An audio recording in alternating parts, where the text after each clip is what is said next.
اعوذ باللہ من الشیطان الرجیم بسم اللہ الرحمن الرحیم یا ایہا الذین آمنوا لا تتخذوا اليہود والنصارى اولیاء بعضهم اولیاء بعض ومن یتولہم منکم فإنہ منہم ان اللہ لا یہدی القوم الظالمین صدق اللہ العظیم۔ یا ایہا الذین آمنوا، اے ایمان والو، لا تتخذوا الیہود والنصارى اولیاء، تم مت بناؤ یہودیوں اور نصرانیوں کو اپنا گہرا دوست، اپنا یار و مددگار۔ بعضهم اولیاء بعض، یہ تو ایک دوسرے کے مددگار ہیں۔ وَمَن يَتَوَلَّهُم مِّنكُمْ فَإِنَّهُ مِنْهُمْ، اور جو شخص ان کے ساتھ گہری دوستی لگائے گا، فَإِنَّهُ مِنْهُمْ، تو بے شک وہ انہی میں سے ہوگا۔ إِنَّ اللَّهَ لَا يَهْدِي الْقَوْمَ الظَّالِمِينَ، بے شک اللہ تعالی ظالم لوگوں کو ہدایت نہیں دیتا۔ اس سے قبل جو آیات گزری ہیں ان میں اہل کتاب کی خباثتیں، ان کا علم کو چھپانا، ان کی گمراہی، ان کا وعدوں کو توڑنا، اس کا ذکر تھا، اور اس کے ساتھ ساتھ منافقین کا ذکر تھا کہ یہ لوگ یہودیوں، کافروں، غیر مسلموں سے بھی فائدہ حاصل کرنے کی کوشش کرتے ہیں، اس لیے کھلم کھلا اسلام میں داخل نہیں ہوتے اور مسلمانوں کے سامنے بھی اسلام کا اعلان کرتے ہیں تاکہ مسلمانوں سے بھی فائدہ حاصل کر سکیں۔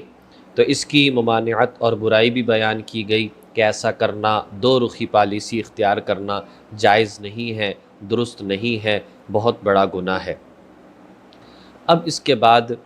یہودیوں سے تعلقات کے حوالے سے اور نصارہ سے، یعنی اہل کتاب کا جب بھی ذکر آتا ہے یہود اور نصارہ ہی اس سے مراد ہوتے ہیں، ان سے تعلقات کے بارے میں مسلمانوں کو ہدایت کی جا رہی ہے۔ ارشاد فرمایا کہ اے ایمان والو، تم یہودیوں اور نصرانیوں کو اپنا ولی مت بناؤ۔ اولیاء ولی کی جمع ہے، ولی دوست کو، رفیق کو، ساتھی کو، قریبی رشتہ دار کو، معاون کو، مددگار کو، سب کو ولی کہا جاتا ہے۔ تو فرمایا کہ تم ان کو اپنا مددگار، دوست، رفیق جو ہے وہ نہ بناؤ، یہ تو خود ایک دوسرے کے مددگار ہے۔ مسلمانوں کے سچے مددگار یہ نہیں ہو سکتے۔ حدیث مبارکہ میں آتا ہے چاہے ان میں کتنے ہی اختلافات پائے جائیں، عیسائیوں میں بہت سارے فرقے ہیں، آپس میں وہ ایک دوسرے کے دشمن ہیں، یہودیوں میں بہت سارے فرقے ہیں، آپس میں وہ ایک دوسرے کے دشمن ہیں، اور بہت ساری ان کے درمیان جنگیں ہوئیں اور قتل و غارت بھی ہوئی، لیکن الکفر ملت واحدہ، مسلمانوں کے مقابلے میں تمام کفر ایک ہے۔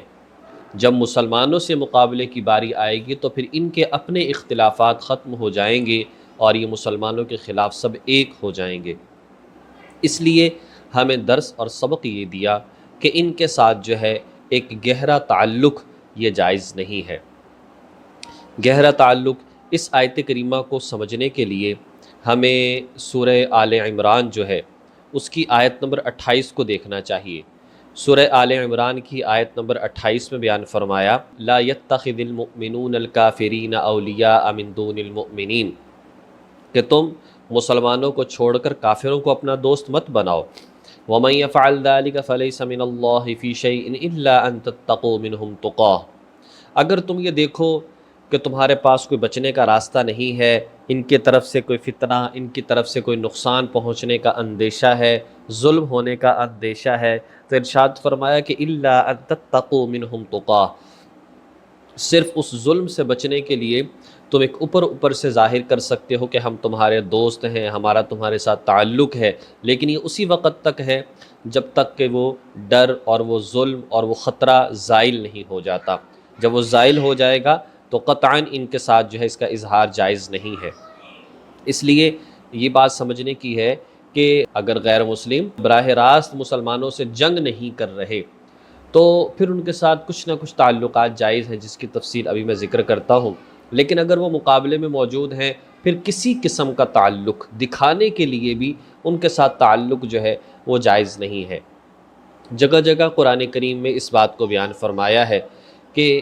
ایسا تعلق مسلم اور غیر مسلم کا نہیں ہونا چاہیے جس کو موالات کا تعلق کہا جاتا ہے، جس میں دو آدمی آپس میں ایسا تعلق قائم کر لیں، دو جماعتیں آپس میں ایسا تعلق قائم کر لیں، دو ملک آپس میں ایسا تعلق قائم کر لیں کہ ان کا نفع اور نقصان ایک ہو جائے۔ اس طرح سے زندگی گزارنا، یہ ایسا تعلق قائم کرنا، اس کی قطعاً اجازت نہیں ہے، یہ سخت قسم کا گناہ ہے اور اسے جگہ جگہ پر منع فرمایا ہے۔ لہٰذا قرآن کریم میں جگہ جگہ پر سورۃ الممتحنہ ہے یا سورۃ النساء ہے یا مجادلہ ہے یا مائدہ ہے، اس کے اندر یہ ساری تفاصیل موجود ہیں کہ ان کے ساتھ جو ہے وہ تعلقات اس حوالے سے جائز نہیں ہے۔ اب یہ ہے کہ یہ سوال جب بار بار ہمارے سامنے آتا ہے تو سمجھنے کی بات یہ ہے کہ کس طرح کا تعلق ہم ان کے ساتھ قائم رکھ سکتے ہیں۔ تو اس کے حوالے سے ہمیں دیکھنا چاہیے، ایک بات سمجھ لینی چاہیے، ایک ہے معاشرت، ایک ہے معاملات، ایک ہے مواسات اور ایک ہے موالات۔ معاشرت کیا ہے؟ کھانا پینا، ان کے ساتھ اٹھنا بیٹھنا، رہنا سہنا، اکٹھے کام کرنا۔ اگر یہ سب چیزیں حلال ہوں، مطلب وہ کھا رہے ہیں اگر یہ حلال ہے، جو وہ کام کرتے ہیں اگر یہ جائز کاروبار ہے، تو ان کے ساتھ کرنا اٹھنا بیٹھنا یہ سب چیزیں جائز ہیں، معاشرت ان کے ساتھ جائز ہے۔ معاملات یعنی لین دین کے معاملات کرنا، قرض لین دین کا معاملہ کرنا، خرید و فروخت کرنا، یہ معاملات بشرطے کہ جائز چیزوں کی ہو یہ بھی جائز ہے۔ مواسات، غم خواری، بیمار ہو جائے اس کی بیمار پرسی کے لیے جانا، مر جائے جنازے میں شریک نہ ہو لیکن بعد میں ان کے اہل خانہ سے افسوس کے لیے جانا، دکھ درد میں ان کے کام آنا، خبر گیری کرنا، علاج معالجہ کر دینا، اسی طرح مالی کوئی ان کی امداد کر دینا اگر غریب ہے، یہ بھی مواسات اس کو کہا جاتا ہے اور یہ بھی جائز ہے۔ چوتھی چیز ہے موالات، قلبی تعلق، کہ انہی کے کام، ایسا محبت، ایسی محبت ہو جائے کہ انہی کے کام کرنے شروع کر دے، ایسا کہ جی اپنی عبادات کو ترک کرنا شروع کر دے اس تعلق کی وجہ سے، اور بس نفع نقصان کا مالک ایک دوسرے کو بنا لے، اور اتنا تعلق کہ ان کی عبادت گاہوں میں جانا شروع کر دے، اتنا تعلق کہ ان کے رسم و رواج کو اپنانا شروع کر دے، یہ قطعاً جائز نہیں ہے اس غیر مسلم کے ساتھ جو اپنے آپ کو غیر مسلم بھی سمجھتا ہو، یہود نصران۔